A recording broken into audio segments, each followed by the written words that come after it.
Our final theme is cross-cultural interaction. And as a reminder, we do have a test tomorrow on the 8 themes of history. So our definition is exploration, trade, warfare, conquest, migration, carry new methods of communication around the world, which of course contributes to the ability of human beings being able to grow and change. So as we explore government and go through all of our lessons, I do want you to think back and reflect on these 8 themes and how they apply to the situations that were going on at the time. Each generation sees some sort of change, and especially when we're dealing with your amendments and your court cases, how the times change to reflect the values of those people who, of course, are in the Supreme Court at the time. So let's take a look at our first example. The easiest exchange of cross cultural interaction stems from Columbus, Christopher Columbus. Now, he's not the first person to discover the Americas. We can thank the Vikings for that. But he did kick off the exploration race from which England and France and Italy, Portugal, etc., they all began to race around the world to discover these new lands. Columbus brought with him, or took with him, perhaps, slavery, which, of course, Queen Isabella was fully against slavery. In fact, she forced Columbus to send those indigenous people who were enslaved back as freedmen. She was under the belief that if Spain conquered the new lands, then those people were Spanish and they were not to be enslaved by any means. He also took with him disease, and it's estimated that almost 90 to 95% of the natives, indigenous people who were in these islands, the Dominican, Haiti, especially because that would have been the first island he went to, 90 to 95% of them perished from disease that, of course, they could not handle, or the European diseases that they could not handle. Now, to switch it up a little bit, cross cultural interaction also deals with things such as gestures. So you see the picture in front of you. The first one is a picture of the thumbs up. And in our culture and society in America, that means good job, I understand, okay. Um, but in other cultures, that's considered inappropriate language. It's considered to be rude. And so you always have to be cognizant of what other cultures do that we don't do. Because I think a lot of the misperception of the West, the United States being the West, is indeed the fact that cultural differences are vast.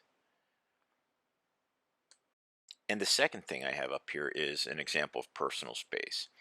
In our in the United States, in our culture, we know how to maintain distance. And of course, with the social distancing going on, it's really a challenge. But if you think about it, if your boyfriend or girlfriend and how close you allow them to get to you to talk, as opposed to maybe your parents or as opposed to a stranger or your teacher. So again, there is a great deal of distancing that we feel is too personal, whereas other cultures and their customs, they're up close to you. They're almost lip to lip when they talk to you. Keep that in mind. Now, a lot of the different things that you would understand that we get from other cultures would be their food types. Think about tacos, spaghetti. If you think about pizza, and if you like Indian food, Chinese food, especially, a lot of people like Chinese food. That's an example of cross cultural interaction. But let's take a look at what we get from other countries as well that maybe you don't think about on a daily basis. So, number one that we import the most into this country would be computers. So, those are from other countries. Vehicles, cars, oil, gas, pharmaceuticals, medicines, medical equipment, medical supplies, furniture. A lot of furniture comes from other countries. our paper. A lot of our paper comes from Portugal. Plastic. We import a lot of plastic into this country. And in fact, whenever this pandemic started and we were looking for a vaccine, one of the things that President Trump said was that he wasn't aware that the little vials that the medicines come in aren't produced here in the United States at all. So we actually have to import those from other countries. And he said that he wants to get a company producing those in the U.S. now. And finally, one of the last things that we import a lot of would be like precious metals, precious stones into our economy or into our system itself. And of course, then we absorb those into ours. And when we absorb things into ours, and we call that assimilation, when we start to use them as our own and believe that they are our own, or we put our own twist. So if you think about like Chinese food that you eat here in our culture today, that's not the same Chinese food they eat in China. It's been Americanized so that the flavor profiles fit our taste buds. And that was all done during the gold rush in California. Whenever the miners were looking for something to eat, the Chinese were forbidden to own a lot of mine claims. And if they were, a lot of times they were subjugated to violence and so on. So they were allowed to be launderers, and they were allowed to be cooks.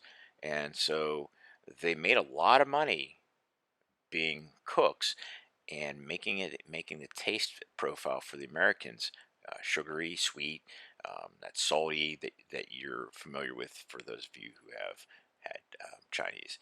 So tomorrow we have our test, and you can always look back on these notes. If you need anything, just feel free to question or email.